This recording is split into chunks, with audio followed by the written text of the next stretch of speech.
Bonjour à tous, j'espère que vous allez bien, c'est Amélie. Donc aujourd'hui je vous retrouve pour une vidéo destinée aux problématiques de l'insomnie parce que j'ai constaté récemment sur les réseaux sociaux que vous étiez nombreux et nombreuses à peiner à dormir. C'est très important de bien dormir, donc surtout en cette période parce qu'il y a aussi du stress généré par les facteurs extérieurs bien sûr, mais il faut aussi avoir conscience qu'on stresse nous-mêmes et que si on n'a pas un sommeil de qualité, on stresse a fortiori. Et quel est le problème dès lors?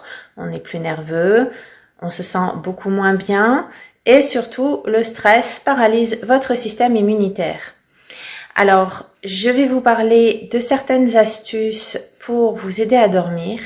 Il y a des choses très récurrentes, mais il y a des choses qu'on nous dit moins. Donc, je pense que c'est ces choses-là qui vont vous intéresser. Mais néanmoins, je vais commencer par les causes de l'insomnie, je dirais, un peu plus classiques, celles qu'on connaît habituellement. Alors, la première cause, il faut bien sûr éviter de faire, par exemple, des activités cardiovasculaires, du sport, trop tard le soir.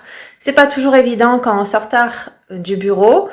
Mais voilà, évitez tout ce qui va être activité cardio parce qu'effectivement, on va mettre un peu plus de temps à s'endormir.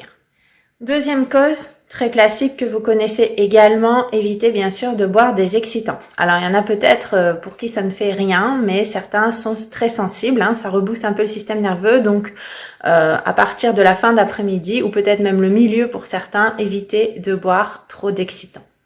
Troisième cause également connue, éviter les écrans, la lumière bleue. Donc peut-être la télé, encore que parfois, dans certaines conditions, si on est bien installé dans le canapé avec un peu moins de lumière, ça peut nous aider à nous endormir pour certains. Mais le fait par exemple de faire de l'ordinateur peut éventuellement ou vous fatiguer ou vous empêcher de dormir. Ça après, ça dépend un petit peu comment on réagit, mais voilà, il n'est pas conseillé d'en faire de trop, ça fatigue énormément. Alors ça, c'était les causes les plus connues. Elles sont classiques, mais souvent, elles ne résolvent pas les choses et pour cause. Voici des causes de l'insomnie que vous connaissez peut-être moins, mais qui jouent un rôle très très important. Alors, première cause, la calcification de la glande pinéale. Donc la glande pinéale, moi je vous en ai déjà parlé pour développer l'intuition, c'est exact, mais il faut savoir qu'elle joue un rôle essentiel également dans la régulation de vos cycles circadiens. Bien sûr, en plus, comme toutes les glandes, elles ont un rôle dans notre système hormonal global. Donc, en cas de calcification, celle-ci ne fonctionne plus. On peut voir l'apparition de maladies, mais bien sûr et surtout les troubles du sommeil, voire même donc la dépression qui va y être rattachée. Donc rapidement, mais je vous renvoie à la vidéo que je mettrai en commentaire de cette vidéo, évitez tout ce qui va être excès de fluor et de calcium dans l'alimentation. Pour le fluor, c'est essentiellement dans l'eau du robinet. Pour le calcium, c'est surtout tous ces produits qu'on enrichit en calcium alors que ça ne sert à rien. Mais il y a quelque chose aussi que on sait peut-être moins, mais qui est très important dans cette calcification, c'est la prise de somnifères. Tout ce qui va être médicaments chimiques va contribuer également à sa calcification. Donc vous imaginez, elle ne fonctionne plus et on rajoute du problème au problème.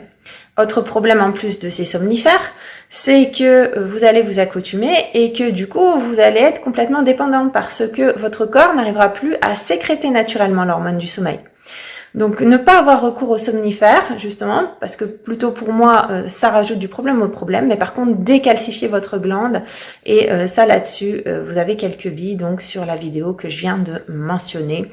Prendre soin de votre glande pinéale, c'est très important. Deuxième cause, les ondes électromagnétiques. Alors ça, on le sait peut-être pour certains, mais pourquoi exactement? Tout simplement parce que ça perturbe l'activité électrique de votre cerveau. Votre cerveau, habituellement, là par exemple, pour ce que je suis en train de faire, les tâches quotidiennes, est en onde bêta. Et puis lorsque vous commencez à vous détendre, il passe en onde alpha et enfin on va vers les ondes θ et delta propice au sommeil. Donc clairement, si l'activité cérébrale est dérégulée par les ondes électromagnétiques, ça ne peut plus fonctionner. Donc je vous renvoie à la vidéo que j'ai faite sur comment se protéger des ondes cérébrales et de la 5G qui pourront vous expliquer aujourd'hui comment on peut faire pour essayer de se protéger de ça parce que clairement, c'est à l'origine des troubles du sommeil. Troisième cause, évidente, mais c'est peut-être la plus difficile à gérer, c'est tout simplement vos pensées. On passe notre temps à être dans le mental et à se faire peur tout seul. ce n'est pas de notre faute. Il y a beaucoup de conditionnements dans notre société actuelle pour ce faire. Et puis, votre cerveau va de toute façon avoir son instinct de survie qui joue et toujours tendance à voir le négatif un petit peu partout. Donc, l'état d'esprit se travaille, le développement personnel aussi. C'est un long travail sur vous-même. Je vais pas pouvoir vous donner toutes les billes aujourd'hui. Néanmoins, ayez conscience que bien souvent, c'est parce que ça turbine dans votre tête et vous vous laissez entraîner par vos pensées et puis vous n'arrivez pas à vous calmer tout simplement. Hein. Donc, un gros travail à faire sur vous et justement, maintenant, je vais vous donner rapidement quelques billes. Pour vous aider à trouver le sommeil, vous pouvez faire des étirements et respiration, de la méditation, car elle vous aidera à réduire le flot de vos pensées. Écoutez des ondes cérébrales et musique agissante qui aideront à diminuer l'activité électrique de votre cerveau de façon à pouvoir aller vers les ondes delta propices au sommeil. Utilisez certaines plantes et huiles essentielles et optez pour une alimentation riche en glucides avant d'aller vous coucher, car elle permettra la sécrétion de tryptophane qui vous aidera à trouver le sommeil.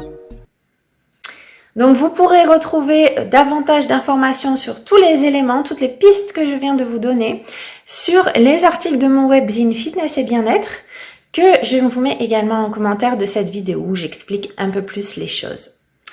Je pense que maintenant vous avez quand même pas mal d'outils pour essayer de réussir à dormir un peu plus facilement. Vraiment plusieurs pistes, n'hésitez pas à toutes les essayer. En attendant, j'espère que la vidéo vous a plu et je vous dis merci, à bientôt pour d'autres vidéos.